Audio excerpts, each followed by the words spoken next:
Hello everyone, সকালে ওয়েদারটা দেখো কত সুন্দর। এত সুন্দর একটা রোদ ঝলমলে ওয়েদার দেখলে এমনিই ভালো লাগে। তো দেখো মাঝে কিন্তু মেঘও আছে, হয়তো বৃষ্টি হতে পারে পরে। এখন যাচ্ছি পড়াতে, তো বললাম না পরে বৃষ্টি হবে। তো এই দেখো পড়ি আসার সময় পুরো বৃষ্টি হয়েছে, 10 থেকে 15 মিনিট হয়তো, তাতেই একটু একটু জল জমে গেছে।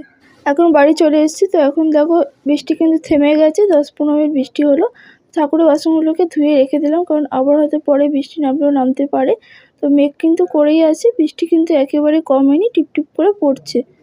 আর এখানে মা আমাকে করে দিয়েছিল ইউপি, তো সেটাই খেয়ে নিলাম। তো আবার দেখো মেঘ করে এসছে, যেই স্নান করে এসছি অমনি কিন্তু আবার ঝমঝমিয়ে বৃষ্টি। তো বৃষ্টি পড়ছে, তো আমি এখানে জানলাগুলো দিয়ে এলাম, কারণ জানলা দিয়ে তাহলে জল ঢুকে যাবে, বিছানায় ভিজে যাবে। তো এরকম ওয়েদারটা মনে হচ্ছে যেন সন্ধ্যেবেলা হয়ে গেছে। তো তারপরে আমি খেতে বসে গেছি পুঁই শাকের চচ্চড়ি, উচ্ছে কুমড়ো ভাজা আর একটা সবজি দিয়ে তরকারি।